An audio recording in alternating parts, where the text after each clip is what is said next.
오늘 주시는 하나님의 말씀 요한복음 21장 18절 19절 말씀 2절입니다. 우리 한 목소리로 하나님 말씀을 또박또박 힘있게 받들어 읽기 원합니다. 함께요. 시작. 내가 진실로 진실로 내게 이르노니 내가 젊어서는 스스로 띠뛰고 원하는 곳으로 다녔거니와 늙어서는 내 팔을 벌리리니 남이 내게 띠띠우고 원하지 아니하는 곳으로 데려가리라. 이 말씀을 하심은 베드로가 어떠한 죽음으로 하나님께 영광을 돌릴 것을 가르치심이로라. 이 말씀을 하시고 베드로에게 이르시되 나를 따르라 하시니. 아멘. 아멘. 제자도 6번째 나를 따르라 나를 따르라 하는 말씀을 가지고 함께 은혜를 나누기 원합니다. 3년 전에도 주님은 베드로를 만나셔서 너는 나를 따르라. 내가 너를 사람을 낚는 어부가 되게 하리라 하고 그를 제자로 부르셨습니다. 근데 우리가 다 아는 것처럼 베드로는 주님이 십자가에 돌아가실 때 붙잡혀서 고문당하시고 신문당하시고 고난받으실 때 그 마음을 지키지 못하고 실패했습니다. 주님을 모른다고 부인하고 심지어 저주하고 맹세까지 하고 그런 큰 죄를 지었습니다. 그 베드로를 주님이 회복시키시기 위해서 디베라 바닷가에서 디베라 호숫가에서 고기 잡고 있는 베드로에게 찾아오셨고, 그리고 말씀 나눴죠. 1절로 14절까지는 4마디의 말씀을 통해 그를 일으키셨다. 그리고 15절로 17절은 바로 주님이 확인하시는 건 0점 사격과도 같이 0점 조절과 같이 오직 하나, 사랑하느냐 사랑하느냐. 기억하십니까? 그래서 우리 주님은 베드로 만나셔서 꿈 너머에 꿈을 주셨다. 그냥 자기 자신만을 위한 꿈을 꾸던 인생에서 그 너머에 주님이 주시는 꿈, 그리고 주님을 사랑하기에 사람들을 사랑하고 섬기고 그들의 영혼을 구원하는 그 꿈을 주셨다. 그래서 제자는 꿈 너머에 꿈을 꾸는 자들이 돼야 한다 하는 말씀을 지난주에 나눴습니다. 아 옛날이요, 그런 느낌이신 것 같은데. 그리고 이제 오늘 주님이 18절로 19절에서는 이제 주님께서 나를 따르라고 또 말씀하십니다. 3년 전에도 그렇게 말씀하셨는데 실패했고, 다시 주님은 베드로에게 오셔서 나를 따르라. 오늘 19절 마지막에 나를 따르라 이렇게 말씀하십니다. 나를 따르라 하는 이 의미가 무엇인지 오늘 2가지로 오늘 함께 말씀의 의미를 생각해 보기 원합니다. 첫 번째, 나를 따르라 하는 이 말씀의 의미는 한번 따라하겠습니다. 기독교의 핵심 중에 핵심입니다. 힘이 없으시네요. 다시 한 번만 더. 기독교의 핵심 중에 핵심입니다. 뭐가요? 네, 주님을 따르는 게요. 주님을 따른다는 것. 예수님을 믿는다는 게 뭘까요? 예수님을 사랑한다는 게 뭘까요? 내가 예수의 제자입니다 라는 게 뭘까요? 따르는 겁니다. 예수를 따르는 것. 누구를 따르느냐에 따라서 그 사람은 누구의 사람이 되는 거죠. 예수의 제자라면, 예수님을 따른다면 나는 예수의 사람이 되는 거고 예수의 제자가 되는 거죠. 사람들은 다 영향을 받고 따르는데 내가 누구를 따라가고 있는가 하는 게 중요하죠. 주님에게 많은 사람들이 몰려오죠. 근데 성경은, 복음서는 항상 주님의 주변에 있는 사람들을 2 종류로 나눕니다. 무리와 제자, 제자와 무리, 이렇게 둘로 나눕니다. 무리와 제자의 차이를 여러분이 다 아시죠? 무리와 제자, 끝까지 따르느냐 그렇지 않느냐라고 하는 거죠. 요한복음 6장에 보면 예수님에게 많은 사람들이 찾아왔습니다. 이유를 예수님이 직접 밝히셨습니다. 뭐라고 하셨냐면 예수께서 대답하여 이르시되 내가 진실로 진실로 너희에게 이르노니 너희가 나를 찾는 것은 표적을 본 까닭이 아니요 떡을 먹고 배부른 까닭이로다. 주님이 많은 사람들이 주님을 따랐을 때 그때 이유가 뭐냐면 너희는 떡 때문이다. 여러분, 우리가 주님을 따르는 이유가 뭐죠? 오늘 예수님이 요한복음 6장 26절에서 나를 찾는 것은 표적을 본 까닭이 아니요 떡을 먹고 배부른 까닭이라. 자, 주님을 따르는 데는 2 종류입니다. 하나는 무리는 떡 때문에 따르는 거예요. 떡 때문에. 나에게 이익이 되니까, 나에게 도움 되니까 떡 때문에 따르는데, 근데 제자는 표적을 본 까닭으로 따르는 거죠. 표적이 뭐예요? 사인이에요. 주님이 행하신 일들을 통해 주님이 누구이신가를 발견하고 그 주님이 나의 구원자여 주님이심을 믿고 따라가는 자들, 표적을 본 사람들, 주님을 만난 사람들, 그들이 제자고, 그저 떡 때문에 따라가는 사람들은 그저 무리라는 거죠.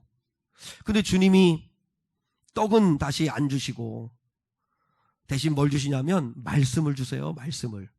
이런 말씀이에요. 내가 곧 생명의 떡이니라. 너희 조상들은 광야에서 40년 동안 만나를 먹었어도 광야에서 죽었지. 그런데 나는 하늘에서 내려온 생명의 떡이니 사람으로 하여금 먹고 절대로 죽지 않는다. 나는 하늘에서 내려온 살아있는 떡이니 사람이 이 떡을 먹으면 영생하리라. 내가 줄 떡은 곧 세상의 생명을 위한 내 살이니라. 내 살은 참된 양식이요 내 피는 참된 음료니라. 너희는 내 살을 먹고 내 피를 마실지니라. 지금도 어려워요. 그죠? 지금도 어려운 말씀이에요, 사실. 근데 보세요. 우리는 그래도 십자가를 듣고 아는 사람들이잖아요. 아, 그게 십자가 사건을 말하는 거였지. 우리 구원을 위해서 주님이 살 찢기고 피 흘리시는 거였지. 그래서 2000년 전에 예수님이 예루살렘의 성 밖으로 쫓겨나서 골고다 언덕, 해골의 언덕, 그곳에서 십자가에 못 박혀 살 찢기고 피 흘려 죽어가는 그 사건이 오늘날 나를 구원하시기 위한 사건이라는 걸 우리가 어떻게 하냐면 믿음으로 참여하는 겁니다. 믿음으로. 다른 방법이 아니고 예수님이 나를 위하여 살 찢기시고 나를 위하여 피 흘려 주셨다. 그 예수를 믿음으로 말미암아 전가의 은혜, 하나님의 그 구원의 은혜가 내게로 오는 겁니다. 그래서 우리는 예수님의 네가 내 살을 먹어야 된다, 내 피를 마셔야 된다, 내 살은 참된 양식이요 내 피는 참된 음료다, 이게 무슨 말인지 우리는 알아요. 그런데 이 당시는 어떻게 알겠어요? 사람들의 반응이 어떻죠? 이 말씀은 어렵도다. 이 말씀은 어렵도다. 어렵다고 생각하고 사람들이 떠나갑니다. 다 떠나갑니다. 그때 예수님이 제자들에게 이렇게 말씀하십니다. 너희도 가려느냐? 너희도 가려느냐? 그때 베드로가 이렇게 대답합니다. 주여, 영생의 말씀이 여기 있는데 우리가 누구에게로 가오리까? 베드로는 그래도 온전하지 않고 흔들리는 믿음이 있기도 하지만 그럼에도 불구하고 그는 봤어요. 영생의 말씀이라는 거. 주님이 생명의 떡을 오병이어라는 기적을 통해서 주시고 난 다음에 예수님이 영원한 생명의 떡이 되심을 봤어요. 그래서 영생의 말씀이 주님께 있는데 내가 어디로 가겠습니까? 그리고 주님을 따른다는 거죠. 어려우면 떠나가고 힘들면 떠나가고 복잡하면 떠나가는 거, 그건 제자 아닙니다. 제자는 어려워도 힘들어도 끝까지 따르는 것입니다. 이번 한 주간 동안에 우리 사랑하는 성도들의 삶에 힘든 일도 있으셨을 거고 실망스러운 일도 있으셨을 거고 그리고 어려운 일도 있으셨을 테지만 그럼에도 불구하고 내가 주님 앞에 나가 예배해야지, 주님을 따라야지 하는 이 믿음이 여러분 안에 살아있다면 여러분은 구원받은 자여 주님이 여러분 안에 거하고 계신 줄 믿으시기 바랍니다. 어려워도 끝까지 따라가는 거죠. 그럼 명령 집회 시간에 찬송가를 드렸는데 150장이었어요. 150장 1절 가사가 갈보리 산 위에 십자가 섰으니 주가 고난을 당한 표라. 십자가. 왜 우리 기독교는 십자가를 걸어놓고 왜 십자가를 사랑하죠? 이 십자가 자체가 능력 있는 건 아니에요. 이 십자가에 우리의 구원자 되시는 예수 그리스도가 못 박혀 죽으시고 그 사망 권세 이기시고 다시 부활하셨기 때문에 그래서 십자가를 사랑하는 거예요. 십자가에 달리신 예수님을 사랑하는 거죠. 엄밀하게 말하면. 여러분 로마의 역사에 보면 십자가형이 얼마나 끔찍한지, 로마가 수백 년을 통치했는데 그런데 십자가형을 집행한 사람들은 100명도 안 된대요. 왜냐하면 그렇게 끔찍하니까, 처참하니까. 그런데 우리 예수님이 십자가형을 받으셨어요. 십자가에서 살 찢기시고 피 흘리시고 다 쏟아내어 주시고 생명을 주심으로 우리에게 잃어버렸던 생명 되찾게 하시는 구원자가 되어 주셨죠. 그러므로 갈보리 산 위에 십자가 섰으니 주가 고난을 당한 표라. 험한 십자가를 내가 사랑함은 주가 보혈을 흘리리라. 최후 승리를 얻기까지 주의 십자가 사랑하리. 빛남 면류관 받기까지 험한 십자가 붙들겠네. 저는 이 찬양에 어떤 가사가 제일 좋으냐면 십자가가 무슨 십자가죠? 험한 십자가입니다. 험한 십자가. 십자가는 낭만이 아닙니다. 십자가는 아련한 추억을 떠올리게 하는 감상적인 게 아니라 십자가는 정말 극도의 처참함이고 끔찍함이고 그리고 정말 말로 할 수 없는 그런 고통의 그 자리가 십자가입니다. 그래서 십자가는요, 험한 십자가입니다. 그래서 험한이라고 하는 게 영어 찬송으로 그 원래 작사자가 뭐라고 작사를 했나 영어를 이렇게 보니까요. Old rugged cross 이렇게 되어 있어요. Old rugged cross. Old 구닥다리 같고 진부하고 구식 같은 rugged 울퉁불퉁하고 튀어나오고 거친 크로스 십자가. 여러분 십자가는 거칠어요. 울퉁불퉁해요. 그리고 또 거기에는 뭐랄까요, 어떤 낭만이라는 것이 아니라 끔찍하고 처참한 그런 모습이 있어요. 근데 그 험한 십자가를 사랑하고 험한 십자가를 붙들고 따라가는 거죠. 저는 예수를 믿는 게 여러분 험한 십자가 붙들고 주를 따라가는 겁니다.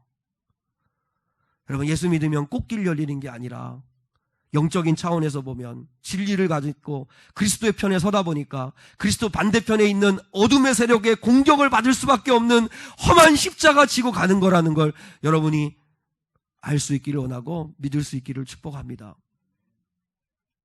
제자가 된다는 건 험한 십자가 붙들고 끝까지 따라가는 겁니다. 힘들어도 어려워도 따라가는 겁니다. 그리고 십자가 그 그리스도의 제자가 되어 따라간다는 건 요한복음 15장에 주님이 말씀했습니다. 나는 포도나무고 너희는 가지다. 자 보세요. 가지의 고민이 뭐죠? 가지의 고민. 나는 포도나무고 너희는 가지다. 우리는 다 그리스도에게 붙어있는 가지입니다. 그럼 가지의 고민이 뭐예요? 가지의 고민은 열매가 아닙니다. 열매 아닙니다.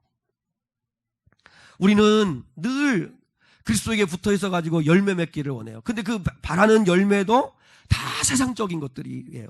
세상적인 것들. 그런데 주님이 우리에게 열매가 신경 쓰고 열매가 관심 갖고 열매가 고민해야 될 건 뭐냐면 가지가 고민해야 될 게 뭐냐면 그게 바로 주님에게 붙어 있느냐 하는 것입니다. 주님에게 붙어 있느냐. 우리는 자꾸 열매를 자꾸 신경 써요. 그러다 보니까 어떻게 생각하냐면 내가 열매를 맺는 거라고 생각해요. 주님에게 붙어가지고 내가 열매를 맺는 거다. 그래서 교회를 개척하고 나면 그래서 교회가 막 성장하고 부흥하고 땅 사고 건물 짓고 사람이 막 늘어가고 하면 그게 부흥이고 그게 성령의 역사고 그게 그리스도에 붙어 있어서 열매를 맺는 거라고 생각해요.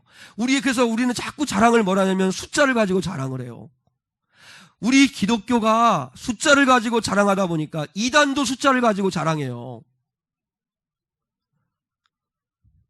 여러분이 뉴스를 보아서 아시겠지만 통일교가 이번에 코로나 바이러스의 위협이 있지만 6,000쌍이 국제결혼을 시켰어요.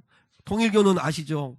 전 세계에 300만 있다고 자기들은 그렇게 이야기하는데 근데 3만 명이 가평에 모여가지고 6,000쌍이면 12,000명이 국제결혼, 그러니까 거기는 그냥 짝지어 주는 대로 결혼을 해야 돼요. 그 통일교인들끼리만 결혼하거든요. 근데 6,000쌍이 결혼하는데 그 신랑 신부가 다 마스크 쓰고 그렇게 결혼을 하는데 그들이 자랑하는 게 뭔지 아세요? 3만 명 모였다. 6,000쌍 결혼식을 한다. 숫자 자랑해요. 왜 자랑한 줄 아세요? 우리가 진짜라는 거예요. 숫자를 보라는 거예요. 숫자. 신천지가 숫자 자랑해요. 이번 달에 몇 명 복음방 졸업했다. 우리 크리스찬하우스 산남동 옆에 그 새로 생긴 그 교회 건물이 그게 신천지 교회라고 그러죠. 여러분 우리 교회가 이제 영적 싸움을 해야 됩니다. 전도하다 보면 부딪힐 거고 만날 거고, 진짜 하나님 아버지 앞에 하나님 아버지 앞에, 근데 그 건물도요, 다 그 자기 교인들끼리 거기에 이제 산남동 쪽에 주변에 가까이 살고 모일 수 있는 그 신천지 교인들이 시내까지 가기 힘드니까, 그러니까 그래서 자기들끼리 돈 내고 건축원금 모아가지고 진 거래요. 그러니까 여러분, 매일 목요일인가 그때쯤 되면은 그냥 한 2-30명씩 그 산남동 시내 나가지고 골목 건널목마다 서가지고 계속 전단지 돌리고 신천지를 홍보하고, 지금도 계속요, 우편함에요, 저 회개하라고 계속 편지 와요. 한번 와서 좀 들어보시라고. 왜 듣지도 아니하고 우리 정죄하느냐고. 계속 뭐 사랑하는 목사님 하면서, 내가 신천지 교인들한테 사랑받아요. 그래서 내가 한 번은 사람이 가지고 왔길래, 우리 교회 가지고 오지 마라, 당신 신천지인 거 안다 그랬더니, 막 이렇게 알아보지도 않고 우리를 정죄하고 미워하느냐고 막 그래요. 제가 요즘에 요한계시록을 공부하면서 신천지 특강을 많이 들어요. 신천지 교인이 아닌데 제가 신천지 특강을 많이 들어요. 여러분은 뭐 굳이 들을 필요 없는데, 교리를 어떻게 푸는가를 내가 보려고 듣는데 조잡해요. 그들이 항상 특강에는 이런 거예요. 15분, 20분짜리 영상인데, 한기총에 속한 어느 교회 목사는 이렇게 말했다. 이제 딱 한 절 쫙 뽑아가지고 이 부분에 대해서 설교를 이런 식으로 했다고, 뭐 인터넷에 다 떠 있으니까 그거를 발췌해가지고, 근데 이렇게 해석하는 건 아전인수격인 해석이요, 저 목자는 받지도 보지도 못한 자이기 때문이다. 그러므로 우리 신천지의 참 진리를 들어보라. 그러면서 이제 자기들의 그 해석을 해주는 거예요. 근데 그것도 아전인수예요. 갖다 막 붙이는 거예요. 그러면서 결국은 누가 드러나면 세요한 총회장이라는 사람이 막 드러나고, 거기에만 진리가 있다고 얘기하고, 거기에만 와야만 요한계시록을 풀 수 있다고 얘기하고, 그렇게 얘기하는데, 여러분, 우리가 정말 영적 전쟁을 우리 교회가 해야 합니다. 남무생교회나 호산학교회나 이런 데 맡기지 말고, 우리가 깨어가지고 그들하고 딱 마주쳤을 때도 기죽지 말고, 우리가 진짜를 가진 자답게 예수 그리스도, 오직 우리는 사람 드러날 필요 없습니다. 오직 주님만 드러나고, 주님만 바라보고, 그리고 진리로 자꾸 무장하고 기도하고 영적인 능력 겸비하지 않으면 우리는 집니다. 근데 그들이 계속 우리한테 내미는 게 뭐예요? 우리 몇십만 됐다, 지금 몇천 명이 이번에 또한 돌아왔다. 다 기존 교회 교인들이 막 가는 건데, 그러니까 우리 안에 뭔가가 있으니까 이렇게 몰려오는 거 아니냐고 숫자 자랑해요. 숫자. 왜 이렇게 된 줄 아세요? 우리 기독교가 열매를 잘못 풀었기 때문이에요. 한번 보세요. 예수 그리스도가 포도나무예요. 우리는 가지예요. 그들에게 붙어 있으면 저절로 열매를 맺는다 할 때, 이 열매는 그리스도의 열매를 맺는 거예요. 그리스도의 열매. 내가 원하는 열매를 맺는 게 아니고. 근데 우리는 자꾸 세상적인 거, 잘 풀리는 거, 숫자, 늘어나는 거, 이런 걸가 열매인 것처럼 착각하게 만들잖아요. 그렇지 않아요. 진짜 우리의 가지인 우리의 고민은, 내가 주님께 붙어 있나? 내가 정말 그리스도의 제자인가? 내가 정말 그리스도를 사랑하고 있는가? 내가 그리스도를 위하여 꿈을 꾸고 있는가? 내가 그리스도를 위하여 내 인생을 드릴 수 있는가? 주님에게 붙어있는 자는 회개 열매를 맺고요, 주님에게 붙어있는 자는 성령의 열매를 맺어 인격적으로 다듬어지고 성숙해지는 사람이 되는 거고요, 주님께 붙어있는 사람은 전도의 열매, 영혼 구원의 열매를 맺는 거고요, 더 사랑하게 되는 거고요, 더 십자가를 지게 되는 거고요, 더 따뜻한 사람이 되어가는 거예요. 주님께 붙어있는가? 우리의 고민은요, 내가 주님께 붙어있나? 내가 주님에게 연결되어져 있나? 내가 주님을 정말 사랑하고 있나? 내가 정말 날마다 주님을 바라보고 있나? 교회가 100명, 200명, 300명, 1000명 되는 거, 그게 중요한 게 아니고, 지금 여기 모여있는 여러분이 그리스도의 제자가 되는 거, 한 사람이라도 더 그리스도의 제자가 되는 거, 그게 진짜 부흥이에요. 여러분이 정말 주님 바라보고, 주님 사랑하고, 주님 의지하고, 주님과 친밀한 교제를 나누는 그 기쁨을 누리는 거. 그래서 사랑하는 여러분, 한번 따라해보죠. 주님이 원하시는 건 더 열심히 사는 게 아니라 전심을 받으시기 원하신다. 제가 설교하면서 꽂힌 은혜가 뭐냐면, 아, 그렇구나. 열심이 아니고 전심이구나. 설교 열심히 준비하고 재미있는 예화라도 하나, 더 유익한 예화라도 하나, 아니면 성경에 더 보도 듣도 못한 어떤 더 새롭게 풀어보는 어떤 해석하는 성경의 원리 여러 가지 가져와서 열심히 준비한다고 성도들 안 바뀌더라고요. 변화 안 돼요. 내가 정말 주님께 전심으로 주님을 사랑하고 주님 바라보고 그래서 주님의 통로가 될 때 그때 성령의 역사가 나타나더라고요. 열심히 하려고 하지 마세요. 자녀를 여러분이 키울 때 자녀 잘 키워야 하지 않은 마음으로 더 열심히 하려고 하지 말고 부모인 여러분이 전심으로 주님께 붙어 있으십시오. 주님 바라보고 내 자녀를 위해 주님께 기도하고 주님께 맡기고 주님을 더 사랑하게 되면 주님이 하시는 거예요. 주님이. 우리 사랑성도 여러분, 봉사하실 때, 교회 섬기실 때 더 열심히 하려고 하지 말고, 우리 차양단 하시고 교사하시고 봉사하시죠. 권사님들, 장로님들, 열심히 문제가 아니라 우리가 전심으로 주님께 붙어 있어야 합니다. 내가 전심으로 주를 사랑하나? 전심으로 주를 예배하나? 전심으로 주를 기뻐하나? 전심으로 주님께 맡기나? 주님은 그 전심을 보시고 역사하셔서 그분의 능력으로 이루어 가시는 거지, 언제 우리의 열심으로 이루어 가십니까? 제가 여러분 성실하지 말라는 뜻이 아니잖아요. 최선을 다하지만 열심히 해가지고 뭔가를 이루려고 하는 건 그건 인본주의적인 겁니다. 우린 전심으로 주님께 붙어 있는 겁니다.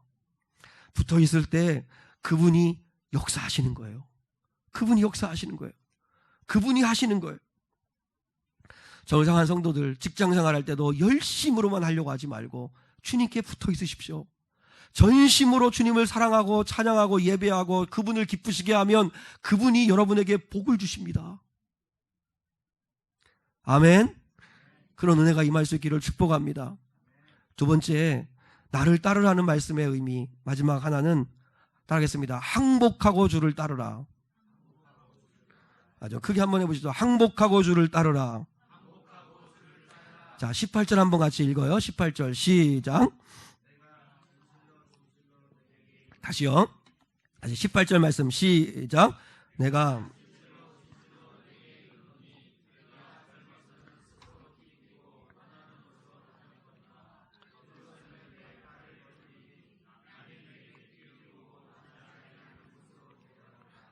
자, 둘을 대조해 놓고 있습니다. 젊어서는 늙어서는. 여기서 젊어서는 늙어서는이라는 건 나이를 말하는 게 아닙니다. 성숙함을 말하는 것이고 주님과의 인격적 관계를 말하는 것입니다. 젊어서는 이라는 사람의 특징이 뭐예요? 젊어서는 이라는 삶의 태도를 가지고 사는 사람은 스스로 띠띠고 원하는 곳으로 다니는 거예요. 그러니까 내 인생은 내 거니까 내가 결정하고 내가 원하는 대로 내가 하고 싶은 대로 내 마음대로 사는 것, 그건 젊어선이에요. 여기서 젊은이라는 게 아니에요. 성숙하지 않은 걸 말하는 거예요. 주님을 만나지 않은 거예요. 주님의 제자가 아직 안 된 거예요. 베드로에게 얘기해요. 아직 베드로가 결혼했지만 그 당시는 다 20살 이전에 결혼하니까 베드로가 결혼했지만 여전히 베드로는 20대 후반이에요. 젊은이에요. 그 젊은이에게 네가 그동안 지금까지는 젊어서는 네가 원하는 대로 네가 가고 싶은 대로 네가 하고 싶은 대로 네가 결정했고 네 삶은 네 거라고 생각하고 살았지만 네 인생의 주인은 네 거라고 생각했지만 이제는 늙어서는 이건 성숙하다는 거예요. 베드로는 지금 20대 젊은이지만 그에게 얘기해요. 이제는 늙어서는 이라는 삶의 태도를 가지고 살았으면 좋겠다. 늙어서는 이라는 삶의 태도는 어떤 거예요? 내 팔을 벌리리니, 남이 내 팔을 벌리리니, 남이 내게 띠띠오고 원하지 아니하는 곳으로 너를 데려가리라. 성숙한 자가 된다는 뜻이에요. 그리스도를 주인으로 모시고 그분이 가자 하는 곳으로 간다는 거예요. 그분이 감동하시는 일을 한다는 거예요. 그분이 하라고 하시는 일에 순종한다는 거예요. 이제 성숙한 자가 된다는 거예요. 여러분, 교회를 10년, 20년, 30년 다녀도 젊어서는 이라고 하는 삶의 태도 가지고 사시는 분들이 있고, 교회를 6개월도 안 되고 1년도 안 되었어도 주님을 인격적으로 만나고 변화되신 분은 늙어서는 이라는 주님 내 삶을 인도해 주십시오. 주님이 가는 대로 이끄신 대로 가겠습니다. 내 고집대로 내 뜻대로만 살지 않겠습니다. 주님이 가르쳐 주시고 이끌어 주십시오. 이렇게 주님 앞에 맡긴다고요. 내 팔을 벌린다는 게 뭐예요? 항복한다는 뜻이에요. 검색대에서 여러분 해외여행할 때 보십시오. 잠바 벗어놓고 거기에 가방도 풀어놓고 주머니에 있는 거 다 풀어놓고 핸드폰 올려놓고 그리고 빈몸으로 검색대를 통과한 다음에 팔을 벌립니다. 그러면 거기에 직원이 이렇게 센서를 가지고서 우리 몸을 이렇게 쫙 이렇게 검색하죠. 그러니까 한마디로 말하면 저는 항복입니다. 모든 것을 다 하나님 앞에 내어드린다는 거죠. 항복하는 마음으로 내 팔을 벌리리니. 여러분, 예수님을 정말 사랑하면 그분에게 항복하게 되어 있습니다.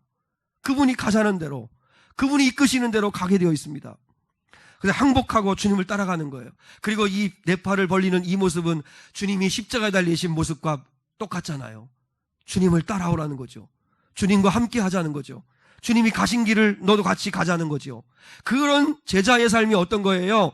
남이 내게 띠띠우고 원하지 아니하는 곳으로 데려가리라. 목사가 돼 보니까요, 성도들이 제일 우선이에요. 성도들이 위급한 일이 생기고 어려운 일이 생기면 달려가요.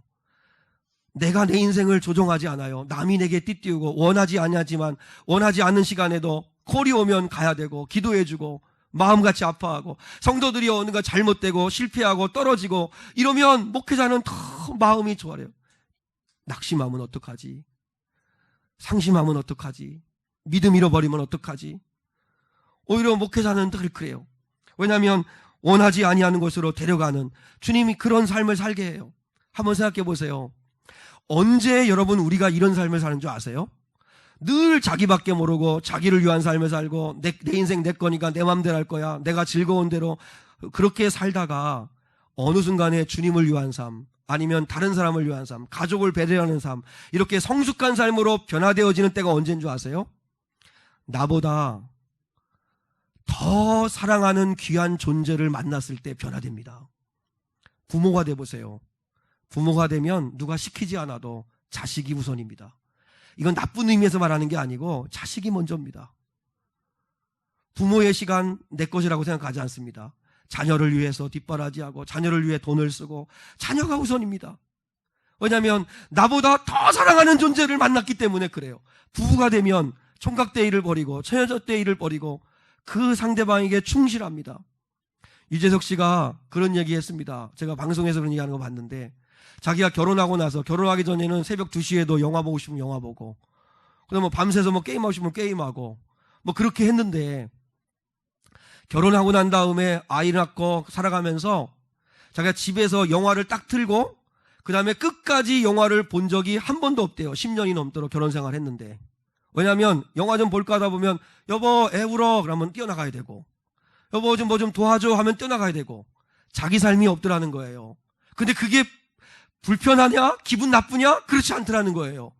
내 사랑하는 아내와 자녀를 위해서 하는 일이기 때문에 너무 기쁘다는 거예요. 그렇게 됩니다.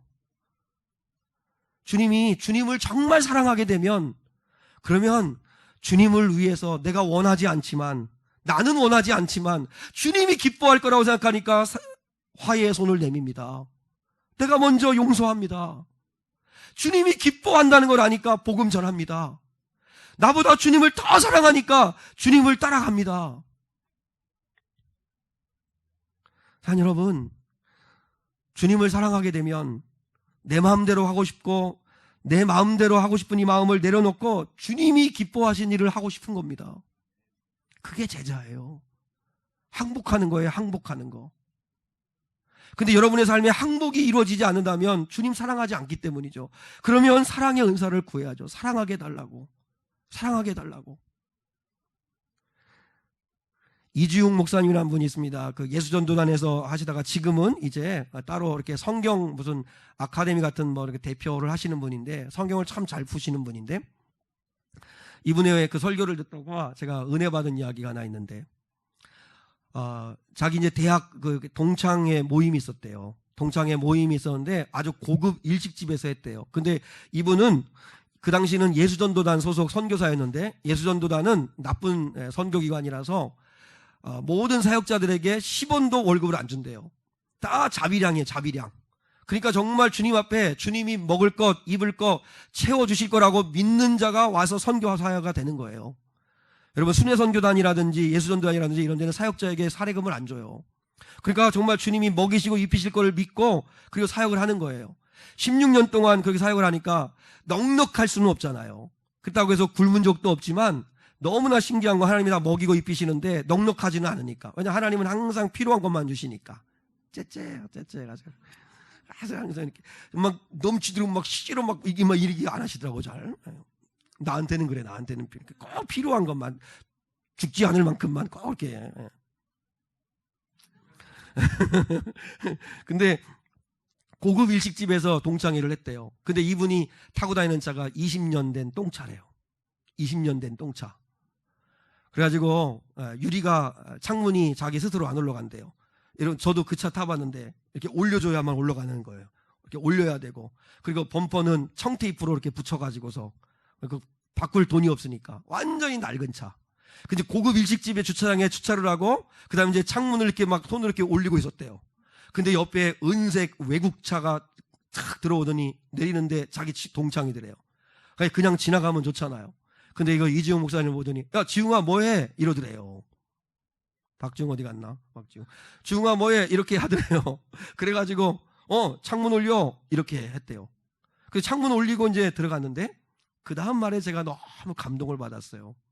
뭐냐면 자기는 하나님 아버지 앞에 사람들 앞에서 일도 그때 외제차를 타고 가는 그 성공한 그 동창의 아이 앞에서 그 20년 된 똥차 그거 손으로 창문으로 올리고 있는 자기의 모습이 일도 부끄럽지 않았대요. 일도 부끄럽지 않았대요. 창피하지도 않았대요. 왜요? 나는 예수를 가진 자니까. 그 확신이 있었기 때문에 자기는 부끄럽지 않았대요. 저는 그런 종은 아니에요. 저는 이 12년 여기 이제 13년째 우리 미래교회 섬기면서 이사 많이 했거든요. 전입신고하러 동사무소 가면은 꼭 전입신고할 때 물어요. 선생님 집이세요? 전세세요? 월세세요? 이렇게 묻는데 50이 다 됐는데 월세라고 하니까 쪽 창피하더라고요. 언제까지면 내가 월세라고 이렇게 표시를 해야 되나 싶은 마음이 들어서 전세 쪽으로 갈까? 이렇게. 근데 지금은 이제 그래도 내가 전세금을 넣은 것처럼 이렇게 월세로 있으니까 당연히 전세로 이제 체크해요. 얼마 당당한 줄 알아요, 요번에 할 때는? 그전에는 계속 월세 할 때, 좀 창피하더라고요. 솔직히 창피하더라고요. 근데 그게 부끄럽더라고요. 여러분, 이 목사님은 예수 믿는 자기, 예수를 위해서 예수 전도단에 들어서 선교 사역을 감당하고 전 세계 다니며 말씀을 증거하는 자신이 하나도 부끄럽지 않았대요. 여러분, 주님 사랑하니까 그렇게 되잖아요. 우리는 맨날 마귀에게 속아요. 속아가지고 예수 믿어가지고 뽀대나고 뭔가 성공하고 뭔가 의시될 게 있고 자랑할 게 있어야만 예수를 잘 믿는 것처럼 생각하는데 그건 기복신앙이에요. 그렇지 않아요. 예수 믿어서 주님과 붙어 있고 주님 사랑하고 주님이 걸어가자고 하는 십자가 길 같이 걸어가고. 여러분 보세요. 10편 23편에 여러분 푸른 초장 맑은 시내 물가만 가요? 아니요. 사망의 음침한 골짜기도 가요. 근데도 주님 사랑하니까 가요 그 길을. 주님과 같이 가는 거니까 가는 거죠. 근데 우리는 사망의 음침한 골짜기 가면은 창피하게 생각하고 부끄럽게 생각하고 예수 믿어도 좋은 게 없다고 그러고 그렇잖아요. 우리는 구원 받았잖아요. 구원. 제가 금요 성령 집회 시간에 말씀드렸잖아요. 마귀의 유사품에 조심하시라고. 우리는 값비싼 구원을 받았는데 값싼 구원처럼 마귀가 바꿔요. 값싼 구원은 뭔지 아세요? 하나님 합격시켜주세요. 성공하게 해주세요. 요번에 물질 좀 복 주세요. 건강 좀 주세요. 세상의 것으로부터 구원하기만을 구하는 거, 그건 값싼 구원이에요. 예, 물론 주님이 그것도 주세요. 그런데 주님이 정말 주시고 싶은 건 10년 더 살게 하는 게 아니잖아요. 영원히 살게 하는, 영생을 주시고 죄를 씻어주시는 그 영원한 구원을 주시려는 거잖아요. 주님이 주시는 구원은 값비싼 구원인데 우리는 값싼 구원만 구해. 값싼 구원만. 마귀가 그렇게 바꿨어요, 우리를. 그렇게 우리를 속여요. 사랑 여러분, 마귀에게 속지 말고 우리는 주님을 따라가는 자들, 제자답게 사랑성도 여러분, 주님께 붙어있고 그리고 항복하고 주를 따라가요. 근데 반드시 주님을 따라가는 삶에 있어서 반드시 또 하나 첨가되어서 해야 될 게 뭐냐면 19절이에요. 자, 19절이 결론인데, 자, 19절 한번 보시죠. 19절 시작. 이 말씀을 하심은 베드로가 어떠한 죽음으로 하나님께 영광을 돌릴 것을 가르치심이로라. 이 말씀을 하시고 베드로에게 이르시되 나를 따르라 하시니. 그러니까 네가 지금까지는 젊어서는 스스로 띠띠우고 원하는 곳으로 다녔지, 이제 늙어서는 네 발을 벌리고 남이 원하지 아니하는 곳으로 너를 데려갈 거야. 이 말은 베드로가 어떠한 죽음으로 하나님께 영광을 돌릴 걸 주님이 예언해 놓으신 거라고 말씀을 하고 계시는 거예요. 그러니까 주님은 지금 새파랗게 젊은 베드로, 아직 제자의 길을 출발하지도 않은 베드로에게 덜컥 뭘 위해서 기도하고 뭘 생각하라는 거죠? 죽음을 생각하라는 거예요. 죽음. 어떠한 죽음으로 영광을 돌리실래요, 여러분은? 근데 죽음은 어떤 삶을 살았는가가 그 죽음의 가치를 결정하는 거예요. 왜 주님이 새파란 베드로에게, 아직 제자의 출발도 하지 않은 베드로에게 죽음의 이야기를 할까요? 어떠한 죽음으로 영광 돌릴 것을 기도해. 너 어떠한 죽음으로 내 인생을 마감할 걸 위해 기도해. 왜 이렇게 말씀하시는 거예요? 그 죽음을 기억하는 자만이 삶을 잘 살기 때문이에요. 인생은 영원하지 않고 나는 죽는다. 나는 하나님 앞에 간다. 하나님 앞에 서야 한다. 이 사실을 아는 자는 함부로 살지 않습니다. 가치 없게 살지 않습니다. 그래서 주님은 제자로서 살아가야 할 그 베드로에게 죽음을 놓고 기도해. 메멘토 모리, 죽음을 기억해. 내 인생 다 놓고 가는 거지. 내 인생 떠나고 나면 나를 기억하겠지. 그때 내가 어떤 사람으로 기억될까? 어떤 사람으로 내가, 많은 사람들이 나를 알 수 있을까? 내 죽음 앞에 찾아와 진정으로 울어줄 사람이 몇 명이나 될 수 있을까? 죽음으로 영광을 돌려야죠. 죽음으로. 그러면 그 죽음으로 영광을 돌리려면 지금 어떻게 사느냐죠. 지금 어떻게 사느냐. 사는 여러분, 코로나 바이러스가 우리의 생활을 다 바꿔놔요. 그죠? 마스크 쓰죠. 뭐 불안하시면 예배 때 마스크 써도 괜찮아요. 뭐 이제 윷놀이 할 때도 마스크 쓰고 하셔도 괜찮고, 같이 함께 하면 좀 게 좋은데, 마스크 쓰고, 그 다음에 손을 열심히. 우리 애들도 밖에 나갔다 와도 잘 손도 안 닦는데 요즘 손은 잘 닦아. 손 닦죠. 많은 사람들한테 있는데 안 가죠. 여행 자제하죠. 생활을 바꿔요. 생활을. 근데 여러분, 진짜 무서운 건 죄의 바이러스예요. 코로나 바이러스는 육신의 생명은 앗아갈 수 있지 모르겠지만 죄의 바이러스는 영원한 죽음에 이르게 해요. 근데 죄의 바이러스에 걸리면 여러분, 우리가 걸린지도 모르고 살아가잖아요. 코로나 바이러스 하나에 예방하려고 행동 그렇게 조심하듯이 죄의 바이러스 감염 안 되려고 말하는 것도 조심하고, 보는 것도 조심하고, 듣는 것도 조심하고, 가야 할 때인지 아닐 때인지도 구별하고 좀 해야 되지 않을까요? 진짜 무서운 건 죄의 바이러스에 감염되지 않는 거예요. 근데 그 죄로부터 자유케 하시는 이가 예수 그리스도세요. 우린 그분을 따라가야 합니다. 그분 따라가야 합니다. 그분 따라가기 위해서 주님은 나를 따르라, 나를 따르라 말씀하세요. 주님을 정말 사랑하면 주님 따라야 합니다. 항복하고 주님 따라야 합니다. 여러분, 아직도 항복이 안 되는 부분이 있으세요? 주님께 그 부분 놓고 기도하세요. 그래서 항복하고 주를 따르고 주님께 붙어 있으십시오. 주님이 원하시는 건 열심 아닙니다. 나는 너의 전심을 받고 싶다. 주님 사랑해요. 주님 사랑해요. 주님 더 사랑해야 되는데 그렇지 못해 죄송해요. 그 마음 받고 싶은 거죠. 그 마음, 그 중심, 그 전심을 주께 드리고, 그리고 주님 앞에 어떠한 죽음으로 영광 돌릴까? 내가 어느 순간에 내 인생이 마치는 그날을 위해서 지금 잘 살아야지. 지금 주님 제자답게 살아야지. 이런 마음으로 주님을 따라가는 저와 여러분 될 수 있기를 주님의 이름으로 축원합니다.